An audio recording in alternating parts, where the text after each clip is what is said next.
બહુ દિલથી કહું છું, મા બાપથી વિરુદ્ધ જઈને કદી ક્યાંય પ્રેમ કે લગ્ન કરશો નહીં. કેમ? એનું કારણ કહું તમને, એનું કારણ કહું. તમે જ્યારે મા બાપથી વિરુદ્ધ કે છાનામાના કંઈ કરો છો ને, ત્યારે એ છોકરો સમજી જાય છે કે પેદા કરેલા મા બાપથી જો આ 20 વર્ષથી છુપાવે છે ને, તે મારાથી પણ છુપાવશે, એટલે તમારાથી દગો કરશે.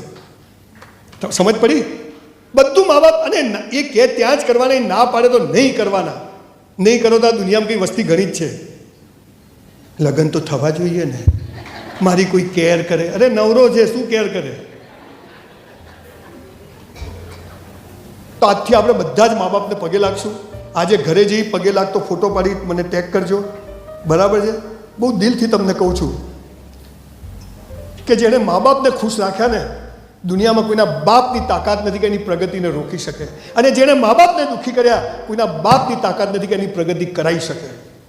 અને એટલે આજથી મા બાપને પગે લાગજો, એમને ખુશ રાખજો. કોઈ કિટકેટ લઈ જાઓ, ગુલાબ લઈ જાઓ, રોઝ ડે કરો યાર એમની જોડે, વેલેન્ટાઇન ડે બધું એમની જોડે કરવાનું. બજારમાં જે કરો એ તો બધું પછી કરવાનું, 25 વર્ષ પછી. ત્યાં સુધી તો આપણો પ્રેમ ગણો, વેલેન્ટાઇન ગણો, જે ગણો એ મા બાપ છે. અને જ્યારે જેના તમારી ગેરહાજરીમાં જો તમારા મા બાપ એમ કે મારી દીકરી એટલે કે મારો, તો સમજો કે આપણે લોટરી છે. અને જો એ એમ બોલી ગયા, આ સાલો ક્યાં પેદા થયો અથવા ક્યાં છોકરી આવી, તો સમજો કે આપણું ભીખ માગે પૂરું નહીં થાય. તો આપણે બધા બે હાથ ઊંચા કરીને આજે નક્કી કરીએ કે આજથી મા બાપને પગે લાગશું. કરો ભાઈ, ફોટો પાડી લો, આ ફોટો પડાવી દો. ચલો. ભૂલો ભલે બીજું બધું, મા બાપને ભૂલશો નહીં. અગણિત છે ઉપકાર એના, એને વિસરશો નહીં. લાખો લડાવ્યા લાડ તમને, કોડ સૌ પૂરા કર્યા, એના કોડ પૂરવા ભૂલશો નહીં. મા બાપને ભૂલશો નહીં. આપ સૌનો ખૂબ ખૂબ આભાર. Thank you so much.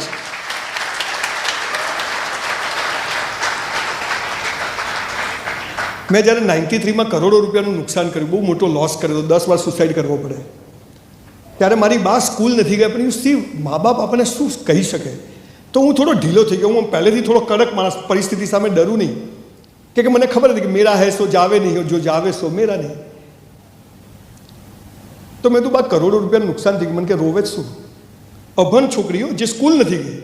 મને કે આપણા ઘરમાં 5 કરોડનું નુકસાન થાય ને, ત્યારે જ ભગવાન કોઈના ઘરમાં 5 કરોડનો ફાયદો કરે. એમાં રોવાનું શું? કાલે આપણા ઘરમાં એટલે કોકના ઓછા, તો બધું ફરાઈ જાય. સાલા કઈ MBA સ્કૂલમાં ભણાવે છે? કોણ આપણને આ સમજાવે છે? ભાઈ કદી ખોટું કરવું નહીં. એમ ભાઈ નમે ને ઈશ્વરને ગમે. એમ ભાઈ આપણે મારું મારું કરે ને મરે, તારું તારું કરે તરે. આ વાતો આપણને શીખવાડી જ નથી. આ તો બધું અહીંથી એમ. હું હમણાં VR મોલમાં ગયો ને, તો ત્યાં એક છોકરી ઉભેલી, સરસ રૂપાળી. મને કે સર બાય 1 ગેટ 2 ફ્રી. મેં કીધું એટલે? મને કે 1 ખરીદો 2 મફત. મેં 500ની નોટ આપી, કીધું 2 પાછી આપ. કેવું ના થાય? મેં કેમ ના થાય? ડફોળ બનાવવાના ધંધા, કેમ ફસાવાના? દીકરા દીકરીઓ ખાલી થઈ જાઓ, બિલકુલ ખાલી થઈ જાઓ, મસ્ત જીવો. દુનિયા બહુ અદ્ભુત છે. અને તમે ક્યારે ક્યાં પહોંચી જશો તમને ખબર નથી. ખાલી નક્કી કરો ને. આ મેં કીધું ને, પહેલું બેસ્ટ કરવાનું. ના આપણા બૂટની લેસ બાંધીએ ને તોય 2 બાજુ સરખી જ હોવી જોઈએ. એક બાજુ છેટું લાંબુ ને ટૂંકું, એટલું બેસ્ટ. આઈ કાર્ડ પહેરીએ તો બહાર જ દેખાવું જોઈએ, તો આઈ કાર્ડ પહેર પાછળ હોય અથવા પહેરે જ નહીં. જે કરીએ બેસ્ટ કરીએ. બધું બેસ્ટ કર્યા પછી ઈશ્વર પર શ્રદ્ધા. અને ત્રીજું, મા બાપને કદી દુઃખી નહીં કરવાના. ઘરમાંથી નીકળી એટલે પગે લાગવાનું, ઘરમાં જઈએ એટલે પગે લાગવાનું. That's all. ચોથી વાત, મેં 3000 છોકરા છોકરીઓને સુસાઇડ કરતા બચાયા, આત્મહત્યા કરતા બચાયા. બ્લેડ મારીને ફોટો મોકલે, 10મા માળથી ફોટો મોકલે, ટ્રેન આવતી હોય ફોટો મોકલે, સાહેબ મરી જવું. ત્યાંથી ઉપાડીને લાવ્યો છું. આ 3000 લોકોમાંથી 2500 કયા ખબર છે? પેલીએ ના પાડી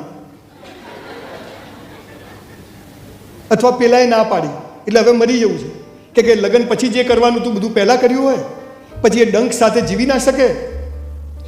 માફ કરજો, પણ એક વોશિંગ પાવડરની જાહેરાત આવતી હતી, પહેલે ઇસ્તેમાલ કરો ફિર વિશ્વાસ કરો.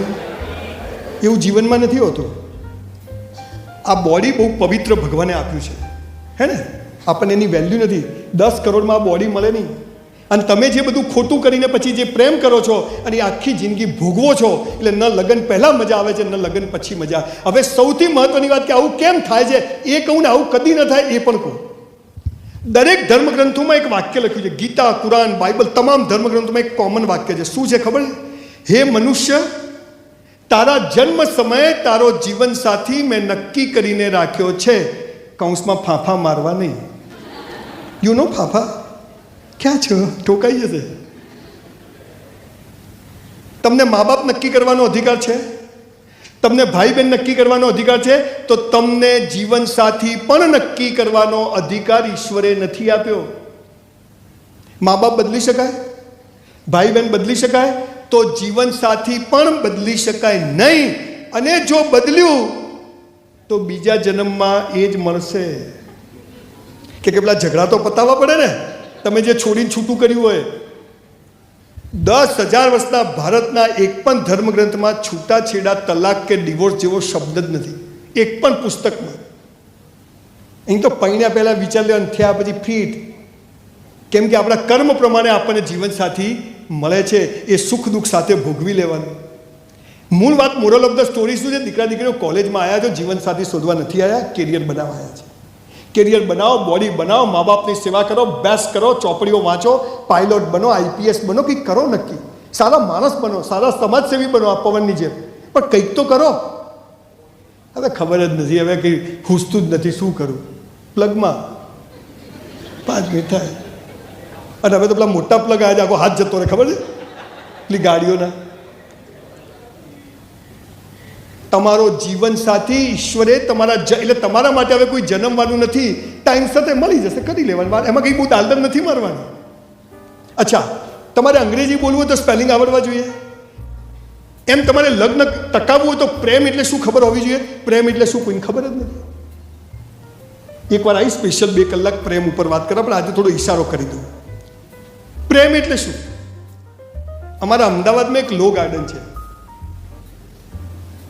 સાંજે 7 વાગે છોકરા છોકરીઓ ત્યાં પ્રેમ કરવા આવે, તો હું જોવા જઉં કે હાલા કરે છે શું.